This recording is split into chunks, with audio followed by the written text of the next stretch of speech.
On a parlé de paupérisation des clubs. Là, je suis un peu gêné quand même. Et on va parler chiffres. On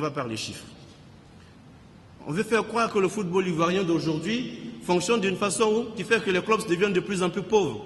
C'est ça. Alors, moi, je vais m'arrêter un instant. On va faire un peu d'arithmétique. Voyez-vous, le tableau qui va peut-être être présenté si on a les éléments ici, vous permet de comparer, nous sommes en compétition avec personne. Chacun arrive à la fédération, fait ce qu'il peut pour faire avancer le football ivoirien. Prenons les subventions des clubs de Ligue 1. 50 millions par club multiplié par 14, cela nous fait 700 millions de francs CFA par an, en subvention directe pour les clubs de Ligue 1. Prenons la Ligue 2. Les clubs de Ligue 1 étaient à 38 millions. Ils sont passés à 50 millions. Les clubs de Ligue 2,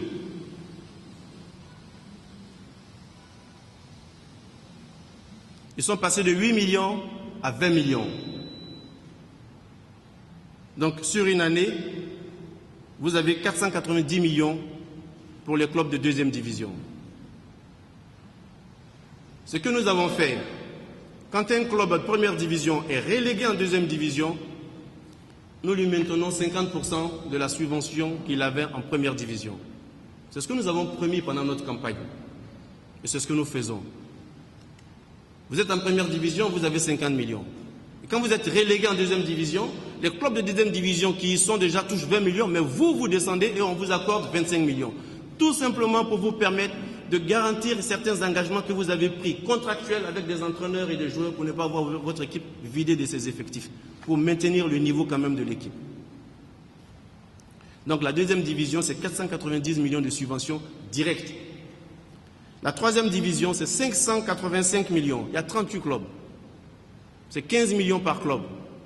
Mais les clubs de Ligue 2 qui descendent sont 3. En troisième division, conservent la subvention de la deuxième division, c'est-à-dire 20 millions.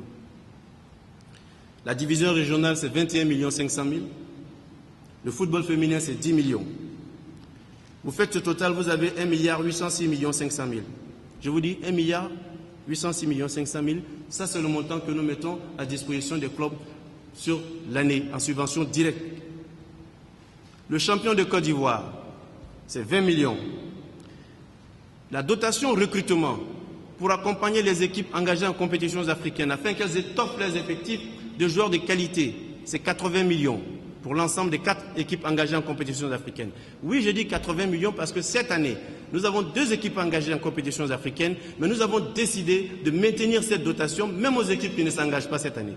Donc le CELA et la FAD auront très bientôt les 15 millions qui leur sont dus au titre de l'exercice de l'année 2014. Bien que ces équipes ne participent plus aux compétitions de la FAD, de la CAF, parce que c'était un engagement pris en début de saison, avant que la décision de la CAF nous retire 2 équipes. Les tours qualificatifs. Je rappelle que chaque équipe qui participe à un tour qualificatif en aller-retour touche 5 millions. C'est ce qui se faisait par le passé et c'est ce que nous avons maintenu. Les phases de poule, nous avons décidé d'accompagner les équipes à hauteur de 20 millions si vous arrivez au moins en phase de poule. Ça fait 40 millions. Et vous voyez qu'au total, vous avez un montant de 2 milliards 6 millions 500 000 francs. 2 milliards. On va vous donner une copie de document parce qu'on entend beaucoup de choses sur le football local. Les clubs sont abandonnés. Si donner 2 milliards, faites le tour en Afrique noire. Moi, je viens du Ghana. Les clubs n'ont pas ce montant en première division. Je suis rentré du Ghana dimanche. Les clubs n'ont pas ce montant. À côté de nous. Faites le tour en Afrique noire et vous verrez que nous sommes un exemple. J'ai un petit avantage d'être instructeur et je rencontre pendant les séances que nous animons beaucoup de pays. Et je peux vous dire que j'ai les expériences de bon nombre de pays. Et peu de pays peuvent donner autant dans le football local. Et ça, c'est la dotation qui est mise à la disposition des clubs. À côté de cela, il y a les frais d'organisation. La ligue professionnelle coûte 408 millions par an. Il y a la Super Coupe au Feu-Boigny, la Ligue 1, la Ligue 2, la Coupe nationale, la Coupe de la Ligue, le championnat des réserves, le championnat élite des jeunes, la Ligue des champions, les Coupes de Confédération. Ça fait un total de 408 millions. La Ligue amateur, pour ce que nous avons comme situation pour le moment, parce que je sais qu'ils n'ont pas terminé, il y a les Super 2, 3 et autres, sans tenir compte de ces montants, la Ligue amateur nous coûte 262 millions. Donc en frais d'organisation, vous avez un total de 670 millions. Donc si vous ajoutez 2,6 milliards, vous verrez que vous avez 2 milliards pratiquement 670 millions ou 676 millions. Voici la dotation financière que la fédération doit mettre à la disposition du football local chaque année. Je ne crois pas qu'avec ça, on puisse dire que le football ivoirien s'appauvrit. Il faut savoir que nous sommes aujourd'hui, comparativement aux subventions qui étaient allouées, qui étaient des subventions que les moyens que nous avions par le passé nous permettaient de payer. Il ne s'agit pas de faire de comparaison. Ce que nous avions comme moyen nous permettait de payer 38 millions. Aujourd'hui, il y a d'autres ressources qui nous permettent de faire un peu plus que ce qui a été fait. Ce n'est pas une comparaison. On est en compétition avec personne. Mais qu'on ne laisse pas dire que nous sommes dans une situation aujourd'hui avec une gestion qui, à la limite, est en train de maltraiter les clubs. Non. Il y a une amélioration de pratiquement 50% des revenus. Et il faut le rappeler. Et c'est important parce que ça aussi, on ne peut pas faire ce reproche-là à la Fédération ivoirienne de football d'abandonner le club ivoirien. Sur le manque de compétitivité de nos clubs, les résultats parlent. Voici une fédération qui a 2 ans et demi. La Côte d'Ivoire a joué dans son histoire 3 finales. 1992, remportée en équipe A. 2006, finale, perdue au tir au but. 2012, finale, perdue au tir au but. Elle a joué une finale de Coupe d'Afrique des Nations en 2012. 2012, première qualification du football féminin pour une CAN. Ça n'était jamais arrivé. C'est quand même à noter. 2013, on a éliminé en quart de finale. Oui, c'est un mauvais résultat, très mauvais résultat par rapport à ce que nous attendions de l'équipe nationale A.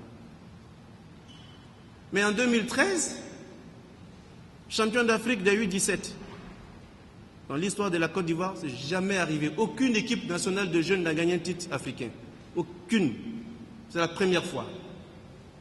Cette même équipe qui joue les quarts de finale de la Coupe du Monde des cadets, battue par l'Argentine, grande école de football de jeunes dans le monde. Ce n'est pas une performance. 2-1. La Côte d'Ivoire a joué un quart de finale de Coupe du Monde des cadets en 1987. Je crois que c'était la génération des Bassolé, je crois que c'est ça. Depuis 1987, aucune équipe de jeunes de Côte d'Ivoire n'était arrivée en quart de finale de compétition majeure, c'est-à-dire Coupe du Monde. Je parle de 2013.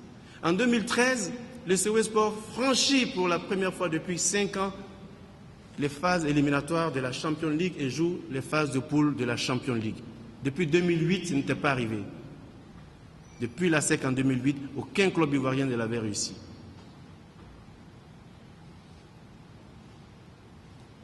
La SEC a fait la Coupe de Confédération en 2011. Et cette année, en 2014, nous avons 2 clubs en phase de poule de Coupe de Confédération. Nous avons amélioré notre classement au niveau de la CAF. Il faut 12 équipes, enfin ce sont 12 équipes qui bénéficient de 4 places lors des compétitions. Si l'on prend le nombre de points distribués ici et là par rapport aux performances, nous sommes pratiquement 13e aujourd'hui, nous sommes à 1 point. C'est-à-dire qu'aujourd'hui, nous devons maintenant faire un tout petit effort pour nous classer à la 12e place et retrouver nos 2 places perdues. Mais ces 2 places ont été perdues sur la période 2008-2012. Parce que la CAF n'avait pas encore pris le classement de 2013 avec les performances du COE et la CAF n'a pas encore pris en compte les performances de la SEC et du COE qui sont en Coupe de Confédération. Donc quand on va nous accorder ces points, je parie que nous allons retrouver nos 4 places. Et aujourd'hui, nous tenons tête à des grandes nations. Mais l'on doit savoir d'où nous venons. C'est un pays en crise, c'est un football qui a eu beaucoup de problèmes, un pays où le football se joue sur une partie du territoire, c'est-à-dire sur le sud pendant 10 ans. On ne jouait pas au football de l'autre côté, dans le nord. Tout le monde était délocalisé. Donc ce pays a souffert. C'est un pays où en 2011, nos représentants, l'Africa et la JCA, ont déclaré forfait lors des compétitions internationales. Mais cela nous a coûté des points que nous sommes en train de travailler pour rattraper. Et on dit manque de compétitivité de nos clubs. Quand on fait trembler le TP Mazembe avec ses milliards, quand l'Espérance de Tunis, le Coton Sport viennent jouer ici, qui n'arrivent plus à battre nos équipes, que c'est à un but d'écart, il faut reconnaître quand même qu'il y a une amélioration de notre football et de nos joueurs. Je pense que cette question de compte performance est malvenue. On ne peut pas dire cela de notre football aujourd'hui. Et c'est pour ça que je le dis tous les jours, nous au niveau du comité exécutif, nous n'avons pas honte du football ivoirien. Nous n'avons pas honte de notre football. Nous pensons qu'il y a de l'espoir. Avec le travail qui se fait au niveau des clubs, je voudrais profiter de l'occasion pour saluer les dirigeants de clubs. Le travail qu'ils font, nous sommes en train de remonter la pente. On nous parle de compte performance, on nous parle de choix des sélectionneurs. Moi, je pense que le débat sur Sabri Lamouchi s'est clos depuis longtemps. On ne peut pas dire ça aujourd'hui, qu'on a choisi un sélectionneur et ça n'a pas fait l'unanimité. Mais les membres du comité exécutif sont assis ici. Nous avons donné un mandat au président Sidi Diallo de recruter un entraîneur. Nous avons, à la grande majorité des membres du comité exécutif, décidé de changer l'encadrement technique. Personne ne peut venir se dédier. On a pris la décision en disant, président, ok, on va faire un changement. Maintenant, tu as le mandat pour le faire. Mais moi, j'étais à la fédération. Vous croyez que pour choisir un entraîneur, on a réuni tout le monde tous les jours, on a fait des auditions des entraîneurs? Ça ne s'est jamais passé comme ça. Le président donne mandat. Bon, vous, je vous fais confiance, allez-y trouver un entraîneur. Quand ils arrivent, ils rencontrent le président informe le comité exécutif qui entérine. Ça s'est toujours passé comme ça. Comment peut-on aujourd'hui sortir ces questions 2 ans après? Je dis donc, ça fait débat dans la presse. Oui, Sidi Diallo a choisi Sabri, il n'a consulté personne. Non.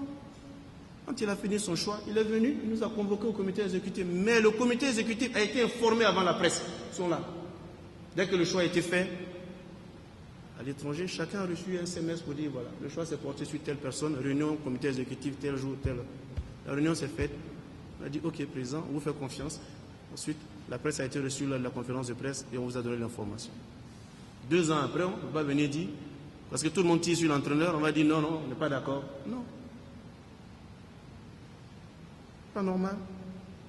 Il faut soutenir ce choix. Les contrats de sponsoring.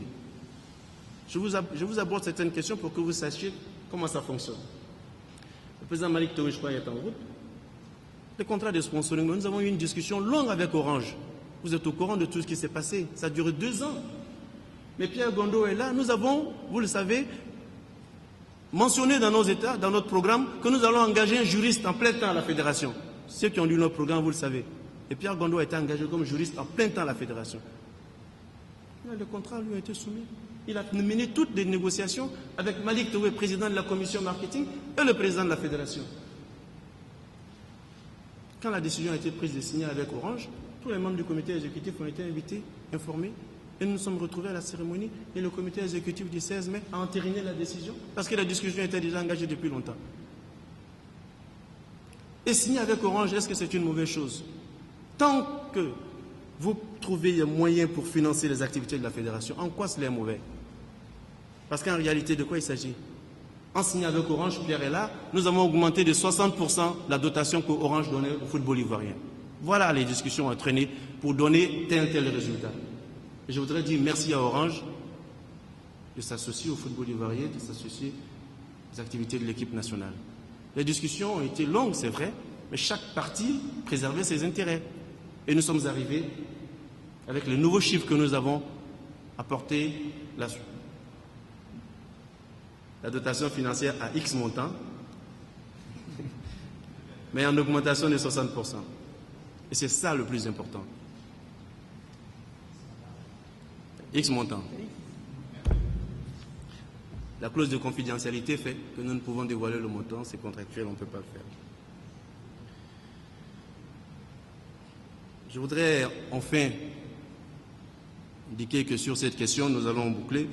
Nous avons malheureusement lu dans le document de Michel Brizois qu'il y a une guerre froide. Non, je pense que le comité exécutif s'est trouvé était clair là-dessus. On n'a aucune guerre froide avec qui que ce soit. Je pense que la chose doit être très claire. Il n'y a pas de guerre froide. Je pense qu'il faut sortir de ces débats-là. La famille du football ivoirien est engagée ensemble pour mener des combats pour l'avenir de notre football et pour développer notre football. Les querelles des personnes, ça n'apporte rien du tout au football ivoirien, ça n'apporte rien du tout. L'opinion n'a pas besoin de cela. Ce que nous attendons, ce que tous attendent de nous, c'est que nous fassions des résultats pour notre football, c'est que nous travaillons la main dans la main pour faire le football. Donc la fédération, le comité exécutif ne se reconnaissent nullement dans une guerre froide, dans une quelconque guerre froide. Ça, il faut le savoir. Parce qu'il y en a qui entretiennent ça, et se cachent derrière ces petits alibis là pour donner des coups ici et là. Ça ne sert à rien. Ça ne sert à rien parce qu'on fait trop de mal au football ivoirien en se cachant derrière ces genres de comportements de guerre froide et tout ça. Et ça, on a tenu à le dire parce qu'on ne se reconnaît dans aucune guerre froide. Il faut le savoir. Mesdames et messieurs, c'était le premier point. Donc le second point relativement donc, à des questions d'actualité qui ont été évoquées ici et là dans la presse. Et après cela, si vous avez des points sur lesquels vous allez revenir, nous allons les aborder. Mais avant cela, je vais aborder la question de la Coupe du Monde.